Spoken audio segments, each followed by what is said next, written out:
These new EVs charge to 97% in 9 minutes, but the US banned them.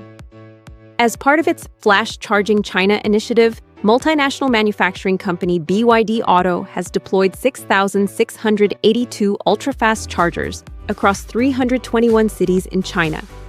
Each connector puts out 1,500 kilowatts, allowing compatible batteries to reach 97% charge from 10% in about 9 minutes.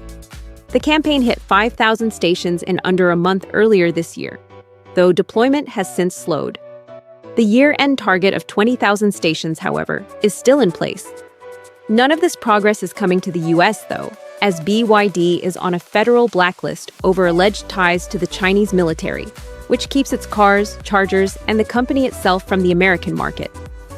Not to mention, trade legislation targeting Chinese EVs has only been tightening further. Compounding the issue is a significant hardware mismatch. Tesla superchargers deliver 250 kilowatts per stall, while the fastest commercial fast chargers in the US top out at around 350 kilowatts. Most American EVs, therefore, aren't built to handle BYD-level current, and the grid largely couldn't support them even if they were. BYD has, in the meantime, been expanding elsewhere in North America. Mexico and Canada are both opening their doors, with new charging infrastructure and car sales already rolling out, giving local customers a head start on this ultra-fast technology.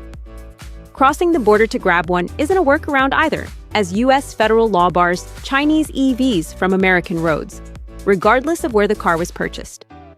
While a handful of American firms are pursuing faster charging technology, none of them come close to the 9-minute mark. At the end of the day, it's hard to say which is going to catch up first, the technology or the politics. For now, both are moving just as slowly.